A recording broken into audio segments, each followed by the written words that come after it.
welcome to the deep dive. Eh. So, have you ever felt like, tons of English words, like this huge library in your head, but when you try to speak, nothing comes out. The door's locked. Well, this dive is definitely for you.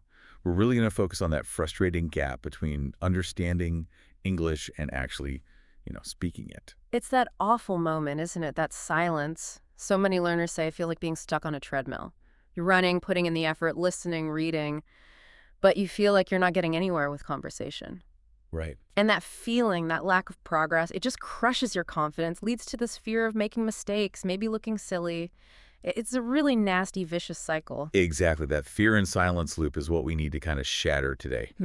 And for this deep dive, we looked at a really specific strategy designed to tackle exactly that anxiety. Our mission is to unpack this daily method proposed by the channel Native Speakers. That's Anna and Richard's channel. They're all about unlocking fluency with these tiny steps. Yeah, their whole thing is change your English in just 5 minutes a day. They've got this podcast, too, focused on fast improvement with these small daily bursts. 5 minutes a day. Yeah. We'll get into that. What's really interesting about their approach, I think, is that it accepts you probably have studied enough. The problem isn't a lack of knowledge. Right. It's that you haven't practiced the switch, getting that knowledge out when you need it, under pressure.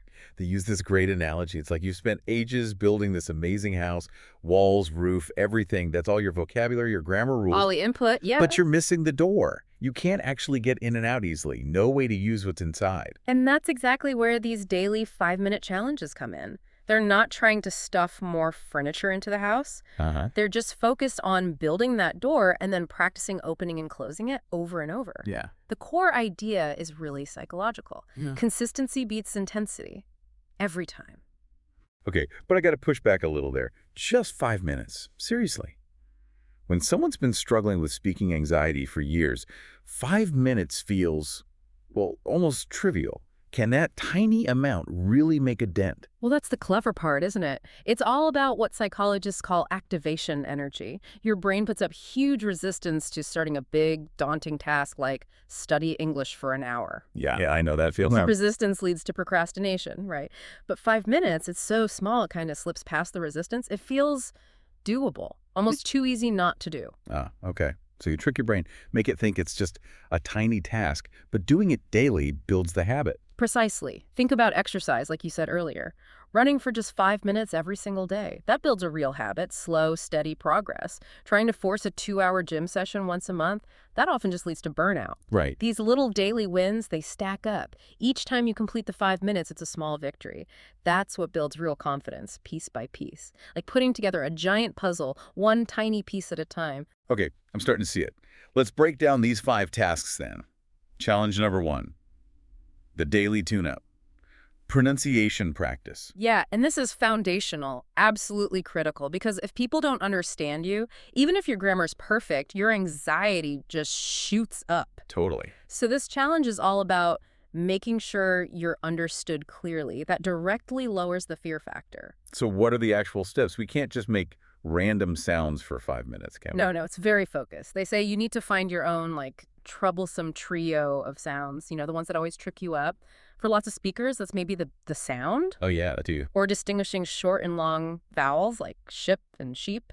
Or maybe the leer sound. And a great technique is tongue twisters. Saying, she sells seashells by the seashore feels silly, maybe. A classic. But it's fantastic articulation practice. Really works the mouth muscles. And they mentioned using tech, right? Like online dictionaries. Absolutely. That's key. Use good pronunciation dictionaries. Cambridge, Oxford, whatever. Don't just guess how a word sounds based on spelling. Click the little audio icon. Listen to how a native speaker says it, the rhythm, the stress, and then repeat it. Mimic it. Okay. And the goal is disciplined. 1 minute. Pick 3 or 4 words you struggle with. Repeat each one 10 times. Seriously, just 10 times.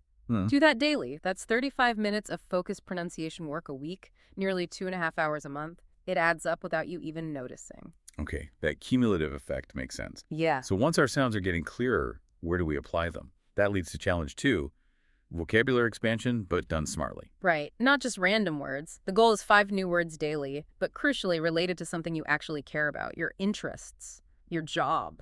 Relevance. Exactly. Relevance fuels memory. If you love cooking, learn cooking words. If you work in tech, learn tech words. It connects to what's already in your brain, so it sticks much better. And for tools, flashcards are classic, but digital stuff too. Yeah, simple flashcards work fine, but lots of people use apps like Anki or Quizlet now. They use spaced repetition, which is really effective. Shows you the word just before you're about to forget it. Smart. But here's the real fluency booster in this challenge.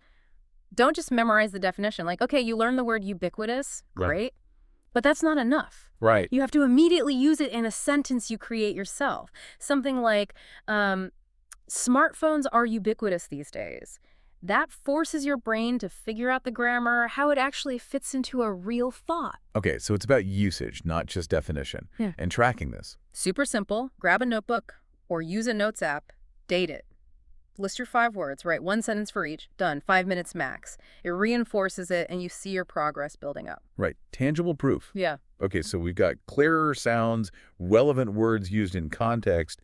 Now we have to actually use them. Which brings us to the scary part for many people. Challenge 3, conversation simulation. Yeah, this is where the anxiety really spikes, I bet. How do you tackle that in just 5 minutes? By making the stakes incredibly low, like 0 stakes. If you don't have a speaking partner handy, they suggest talking to yourself. In the mirror, even. Talk to myself in the mirror. Okay, that sounds a bit odd. It feels weird at first, but the point isn't to have a deep conversation. It's just to physically practice making the sounds, forming the words, engaging the muscles. So just getting your mouth moving, using the English you know on paper, describe your day, talk about weekend plans, anything. Anything at all, just verbalize. Or another good tactic is rehearsing common, simple scenarios. Imagine you're ordering coffee or asking for directions. Like asking where Big Ben is if you were in London. Exactly. Or practice ordering from an English menu you find online. Say the actual phrases out loud. I'd like thee. Could I have? And the key here is tying it all together, right? Use the new vocabulary from Challenge 2. Definitely. And focus on that clearer pronunciation from Challenge 1. Yes, even if it's just a simple exchange like, hi, how was your day? But you do it intentionally, using your new words and sounds, that's 5 minutes of solid speaking practice. The goal is communication, not perfection. Okay, that makes sense. Lower the pressure, focus on the mechanics. And that flows into the next one, Challenge 4, active listening. Right, and we really need to stress the active part here, because most learners think they listen a lot, but it's usually passive. Yeah, just having the TV on in English in the background while you're doing something else, that doesn't count. Exactly, that's just noise. Active listening is like putting your ear under a microscope. You choose a short piece of audio news, maybe a comedy sketch, part of this native speakers podcast, and you listen intently, not just for the main idea, but for the details. How are the words linked? What's the intonation like? What grammar structures are they using? Any cool phrases? And the technique they suggest is shadowing or repetition. Yeah, that's a powerful one. Pick a really short clip, maybe just a minute or 2 from a movie. Listen a few times, then pause it. Write down a phrase you liked. Okay. And then try to say it exactly like the speaker did. Match their speed, their rhythm, their melody. It feels awkward, but it trains your mouth and ear simultaneously. 5 minutes of that kind of focused listening. Sounds intense, but I can see how it would tune your ear to the real flow of English. Totally. It helps you internalize the natural cadence, which makes your own speaking sound more natural. Plus, better listening comprehension naturally boosts your confidence to actually jump into conversations. Okay, that covers the input and output practice. What's the last challenge? Yes. Challenge 5.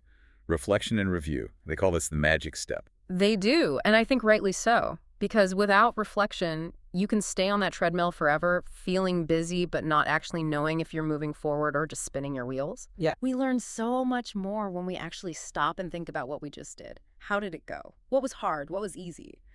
This step ensures you're actually learning from the practice and keeps the momentum going. But how do you do that in just 5 minutes? Reflection sounds like it could take ages. Keep it simple. It's like a mini journal entry. Just a few sentences. Maybe type it on your phone right after your practice. Ask yourself, what were today's 5 words? Did I use them? Which sound was toughest in pronunciation practice? So like, learned 5 cooking words.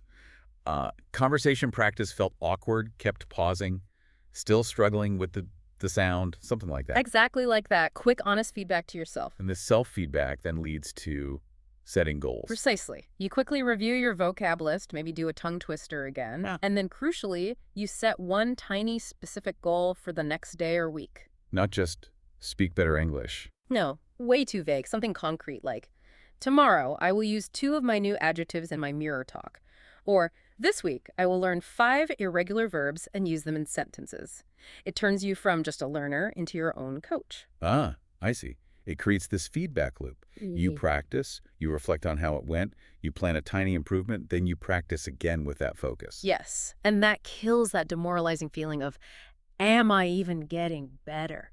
You can look back at your notes and see, wow, I learned 35 new words this week. I practiced ordering coffee 5 times. My R sound is definitely better.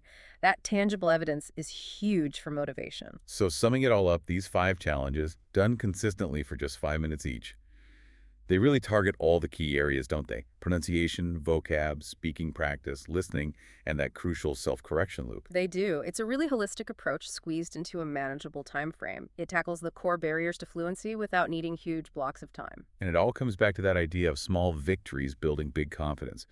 You stop waiting for that perfect, elusive, free hour. Which never arrives. And you just start building momentum immediately. Fluency becomes less daunting, more like a journey. You take one tiny, achievable step at a time. And think about the cumulative effect over time. If you genuinely stick to this 5 minutes a day, every day, that's nearly 30 hours of focused, high-leverage practice over a year. 30? 30 hours you probably wouldn't have dedicated otherwise, just waiting for the right time. That's a powerful thought.